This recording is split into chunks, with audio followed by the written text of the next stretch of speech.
Le contenu de cette vidéo n'est pas recommandé aux personnes qui se considèrent parfaites et qui ne veulent pas changer leur vie. Dans ces versets, le roi Salomon nous révèle 7 péchés que le Seigneur déteste et que nous devrions retirer-le de nos vies au cas où nous voudrions avoir une relation intime avec lui. Donc, je vais vous montrer qu'aucun de nous n'est à l'abri de faire certaines de ces erreurs.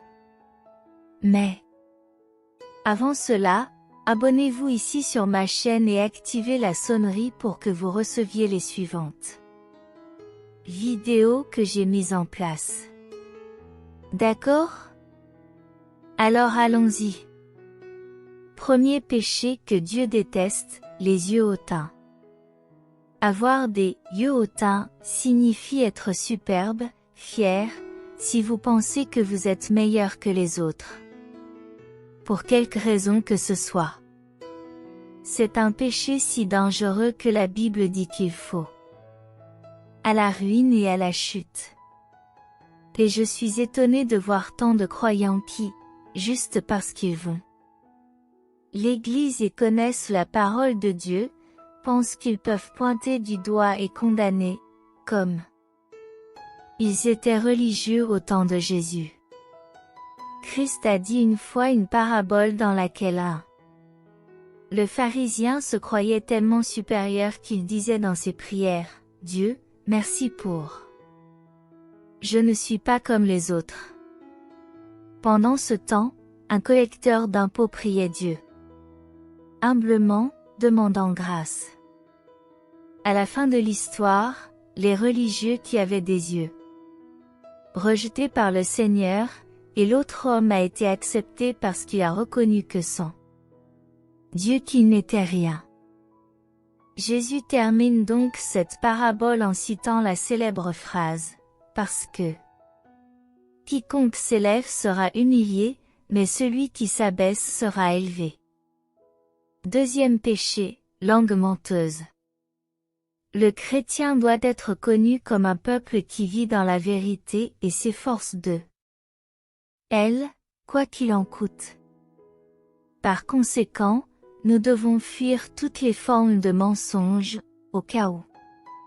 Sinon, nous ferons la volonté de l'ennemi. Voyez ce que Jésus a dit aux menteurs. Tu appartiens à ton père, le diable, et tu veux accomplir son désir.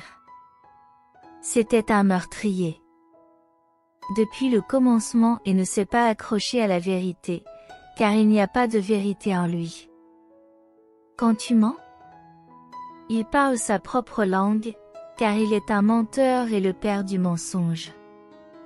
Nous voulons souvent, pour montrer aux autres ce que nous ne sommes pas, et ainsi nous mentons.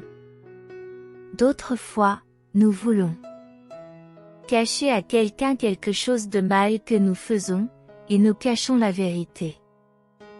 Le gros problème, c'est juste que si vous répétez un mensonge plusieurs fois, vous pouvez commencer à le croire. Alors faites très attention à ne pas dire certaines choses qui ne sont pas vraies et qui ne le sont pas alignées avec la parole de Dieu. Troisième péché, des mains qui versent du sang innocent. Lorsque nous parlons de « verser du sang innocent », nous pensons immédiatement au crime de meurtre. Et il est vrai que prendre la vie d'une autre personne est quelque chose de très grave, car la vie est un cadeau. C'est divin et personne n'a le droit de le détruire. Mais, ce péché va au-delà de causer la mort. Il s'occupe aussi de l'agression physique. Combien de maris semblent être des hommes? Ils sont bons à l'église, mais quand ils sont à la maison, ils sont transformés et violents. Leurs femmes et leurs enfants. Dieu déteste ça. Nous connaissons tous le commandement, tu ne tueras point. Mais quand Jésus était sur le mont des Oliviers, il enseigna l'essence de cet ordre et dit: quelque chose d'intéressant, avez-vous entendu ce qui a été dit à vos ancêtres, tu ne tueras pas. Et celui qui tue sera soumis à un procès.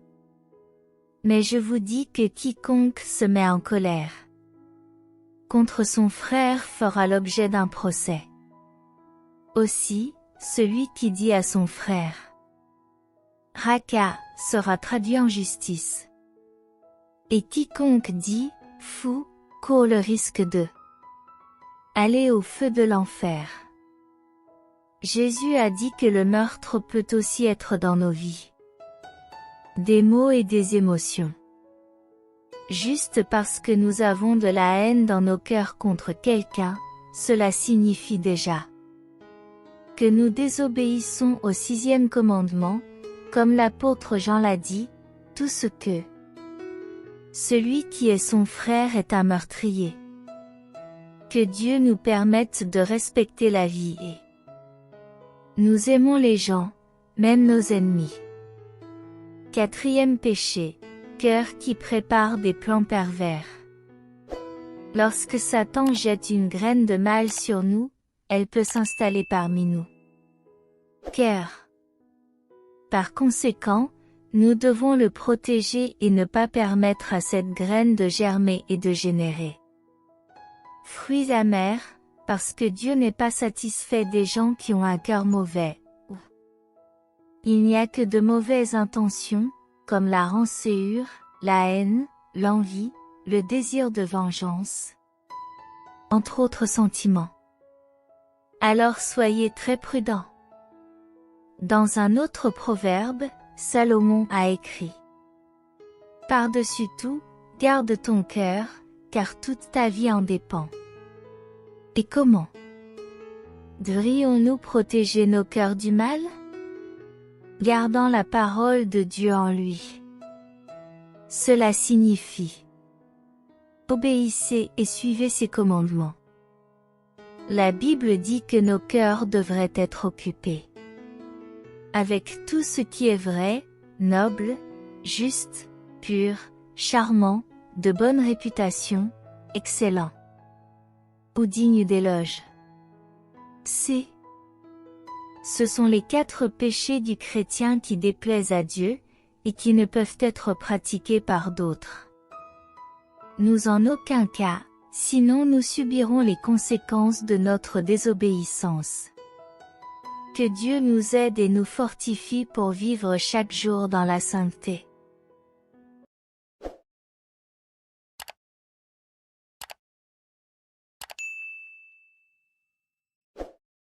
Avant l'Ifater. I come into your presence today to receive your miraculous healing. I know you can do the impossible in my life. I bring the sick and pain. Feeling before you today. Let your healing prevail in my life. Take away every sickness and disease from my body. Please renew my strength and let your spirit dwell within me. I pray Lord and cancel every evil implantation against my health déclarée. That I will live in good health and prosperity all the days of my life. Fill me within your healing power and cast out any evil that resides in me. Father Lord, I pray you to look down from your holy abode and pour out your healing power over my body and soul.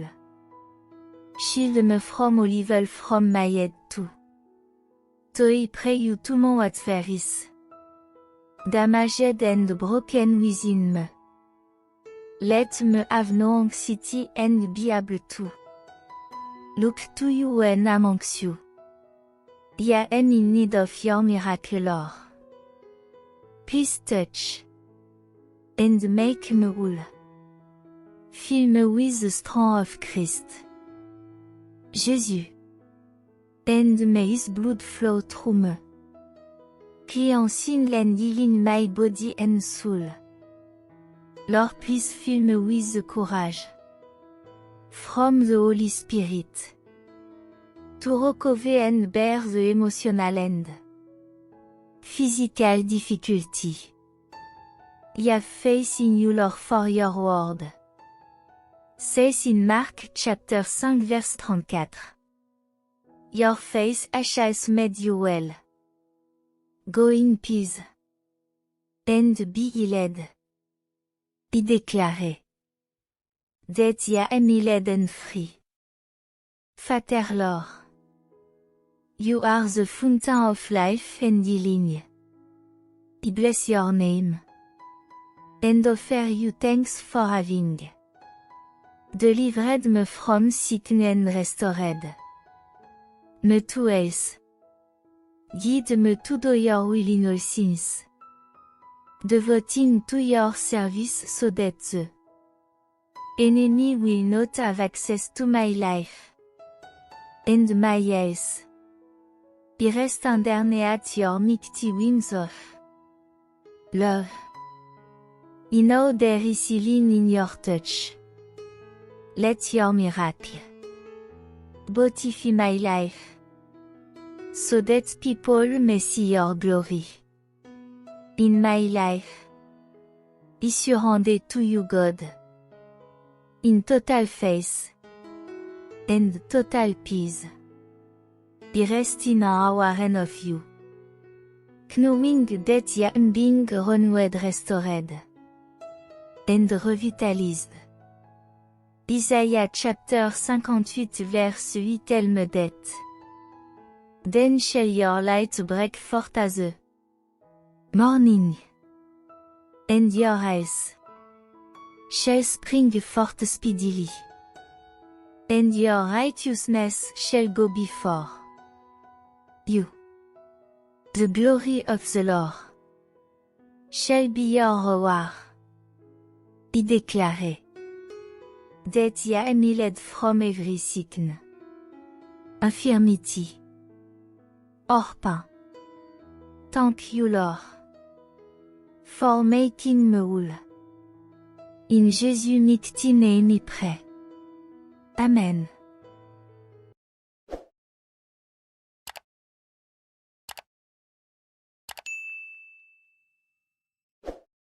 Une femme de prière est une femme puissante, et cela résonne profondément en elle. Une femme déterminée, agenouillée en prière pour son foyer, sa famille, ses enfants et son Église, détient une force incommensurable. Vous désirez voir la puissance se manifester? Débutez alors, femme de Dieu, en prière. Je place une grande valeur sur le rôle d'un homme pieux au sein du foyer, un père dans la famille. Néanmoins, je désire m'adresser aux femmes, car souvent, la première personne dans un foyer, la première personne dans nos familles à être sensible à Dieu, est une femme de prière. Donc, je m'adresse à toi, maman, à toi, femme, à toi, grand-mère, continue de prier, continue de chercher Dieu. Tu as la capacité d'exercer une influence puissante et pieuse dans ton foyer, sur ta famille, sur ton mariage, et même à ton travail. Dieu peut te prendre comme un instrument pour initier un réveil. Personne ne peut prendre ta place, femme de Dieu. Tu es indispensable, une ressource dans le corps du Christ. Ne cesse jamais de prier. Tu es une ligne de défense pour ta famille contre le diable, et nous avons besoin de femmes de prière qui se lèvent et disent « Non, Satan, tu ne passeras pas ». Femmes de prière, nous avons besoin de vous. Nous avons besoin de mères de prière, nous devons enseigner à nos filles à prier, à nos fils à prier. La prière est une ligne de vie, et de l'autre côté se trouve ta réponse venant de Dieu. C'est ton arme lorsque l'ennemi attaque. Prie quand tu traverses des jours difficiles, mesdames. Ne peux-tu pas le constater? Tu ne peux pas avancer dans cette vie sans la prière. À un moment donné de ta vie, tu réaliseras que la prière change les choses. N'attends pas que les ennuis surviennent pour prier. Ne laisse pas une attaque te faire comprendre à quel point la prière est cruciale. Prie constamment, prie avec persévérance, prie avec autorité. Lorsque tu as besoin d'un pourvoyeur, mets-toi à genoux et prie. Lorsque tu te sens perdu, trouve-toi dans la prière. Lorsque tu es brisé, trouve la guérison dans la prière. Lorsque tu es dans le besoin, trouve la sécurité et réfugie-toi dans la prière. Lorsque tu es fatigué, persévère dans la prière. N'accepte pas seulement de traverser des épreuves, n'accepte pas seulement de vivre, mais prie tout au long de ta vie. Laisse-moi te dire ce qui se passe quand tu pries, tu renverses les forteresses, tu brises les malédictions générationnelles, tu engages une guerre dans l'esprit, tu romps les chaînes de l'addiction, tu acquiers la sagesse dans la prière, tu développes ton caractère dans la prière. L'amour de Dieu revient dans ton foyer, dans tes relations, tout change lorsque tu es dévoué à la prière. Les percées se trouvent dans la prière, la paix dans ton foyer est trouvée dans la prière. Le pouvoir d'une femme de prière. Le pouvoir d'une femme de prière est incroyable. Si tu es une femme de prière, ne t'arrête pas maintenant. Si tu es une mère de prière, ne t'arrête pas maintenant. Si tu es une épouse qui prie, ou même une jeune fille, continue d'avancer. Continue de prier, car plus que jamais, nous avons besoin de femmes de Dieu qui se lèvent en prière. C'est le moment de rechercher Dieu. Nous avons besoin de femmes de foi et de prière, remplies de plus de foi que de peur. C'est ce genre de femmes qui peuvent changer le destin de leur famille, de leurs enfants, de toutes et de tous autour d'elles. Laisse-moi te dire quelque chose au sujet d'une femme de prière.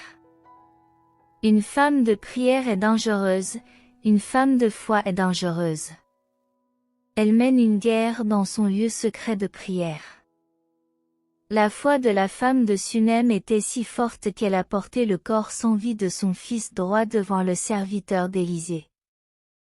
Elle a dit à Dieu, « À toi de t'en occuper. » Et je te dis en ce moment, amène-le devant le Seigneur et dis-lui, « Seigneur, occupe-toi de cela. » Puissions-nous être trouvés dans nos chambres de prière, puissions-nous être trouvés dans la présence de Dieu. Puissions-nous être trouvés en train de prier.